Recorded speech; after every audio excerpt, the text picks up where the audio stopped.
Hello dear Familienhaus friends. Today we want to talk about why rules and boundaries are important in the family. I want to give you some rules for a relaxed family life. We all know that life as a family is not always easy. Many different wants and needs and whims have to be brought together on a daily basis. Nevertheless, many families manage to master even difficult situations and to be tolerant and respectful in their dealings with each other. Binding rules help to master this everyday challenge. However, many parents are unsure how to convey these values and behaviors to their children. Because young families often feel watched and are kind of afraid of doing something wrong. Nevertheless, it is important to have clear rules as a family and to respect them. Without clear rules for a family life, children can't get their bearings and will always try to overstep your boundaries and impulsively follow their whims. Typical questions that sooner or later arise in every family life are, for example, what should we do so that the children are in bed on time? What helps against hectic and stressful mornings? How do I teach them to listen to others and myself including?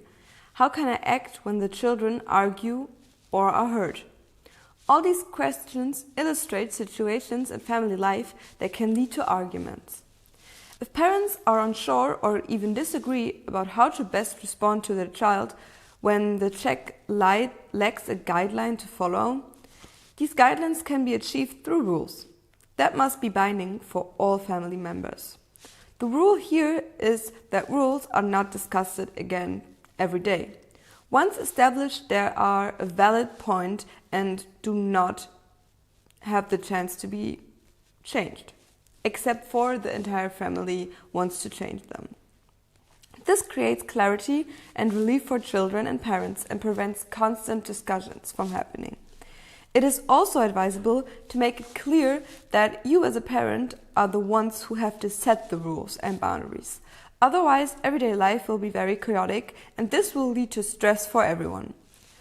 Parents should emphasize important points in family life. It is important to you that your children are well rested and would like to use the evening for you as a parenting time. Then it should be clear that the children are in bed at a certain time. Therefore, you have this.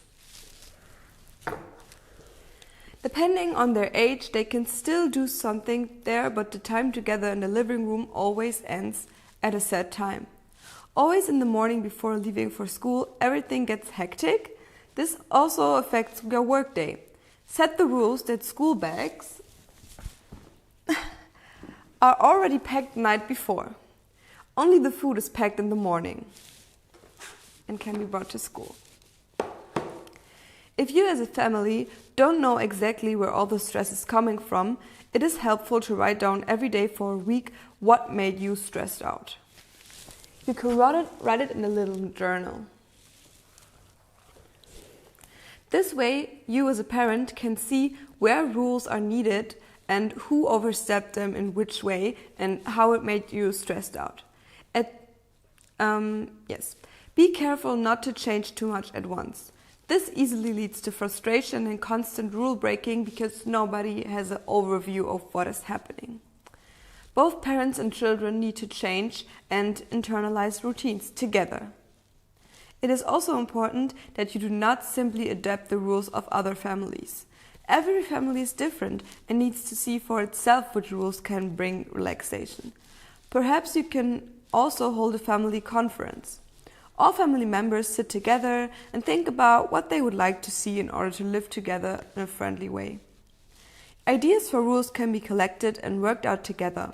The social demands on parents are extensive and not always easy to fulfill. It is therefore all the more important for each family to be clear about what its own goals and values are and how you can achieve them.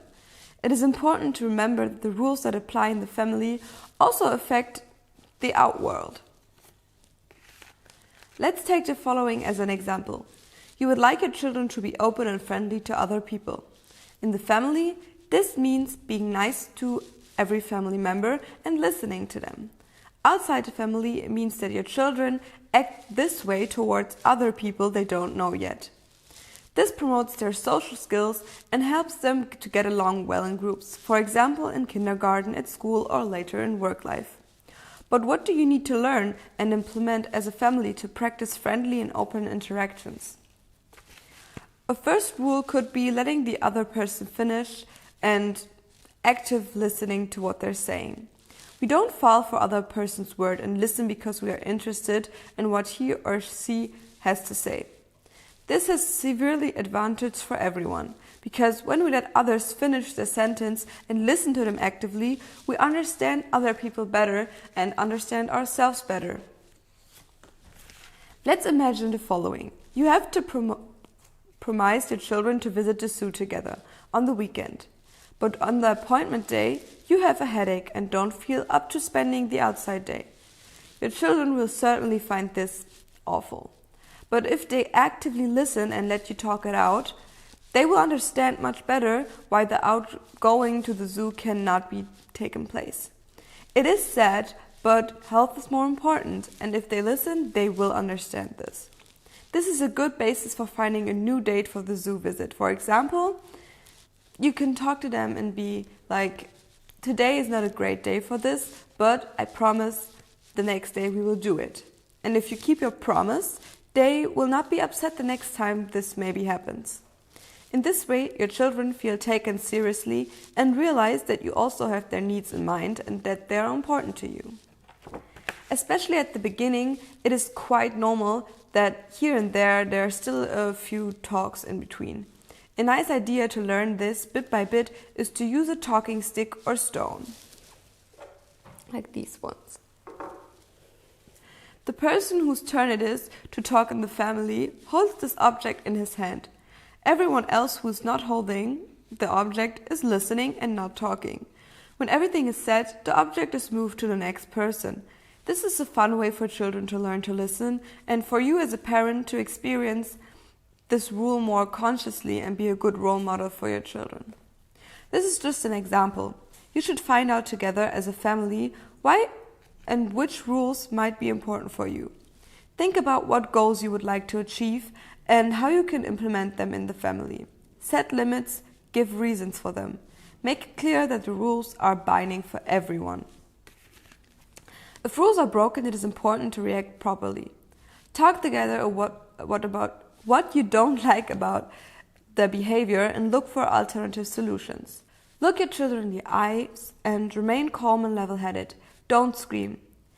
Don't give spontaneous punishments for small encounters. It is better to discuss consequences together beforehand. However, these must then also be implemented.